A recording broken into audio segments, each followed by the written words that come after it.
કડીમાં યુજીવીસીએલ કચેરી રાત્રિ દરમિયાન રામ ભરોસે ચાલે છે। સરકારના આદેશને કડીના યુજીવીસીએલના કર્મચારી અને અધિકારીઓ ધોળી વાંટી અને પી ગયા। કડી શહેરની અંદર રાત્રિ દરમિયાન કોઈ એરિયામાં લાઇટ જાય તો કોઈ પરિવારના લોકો યુજીવીસીએલ કચેરી ખાતે ફોન કરે તો કોઈ જવાબ આપવા તૈયાર નથી। રાત્રિ દરમિયાન લાઇટને લગતી કોઈ પણ રજૂઆત માટે જાઓ તો કોઈ કર્મચારી સ્થળ પર જોવા ન મળે। ફોન ઉપર કમ્પ્લેન કરવા માટે નંબર જાહેર કરે છે, પરંતુ તે નંબર જાણે શોભાના ગાંઠિયા સમાન હોય તેવું જોવા મળ્યું। રાત્રિ દરમિયાન ઓફિસમાં કોઈ હાજર ન હોવા છતાં લાઇટ પંખા બિંદાસ ચાલુ જોવા મળ્યા।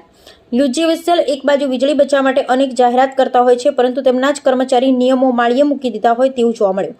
યુજીવીસીએલ કચેરી ખાતે લેન્ડલાઇન નંબર પર અનેક રિંગ વાગ્યા કરે છે, છતાં કોઈ જવાબ આપવા તૈયાર નથી। બ્યુરો રિપોર્ટ રાજુ ઠાકોર, કડી।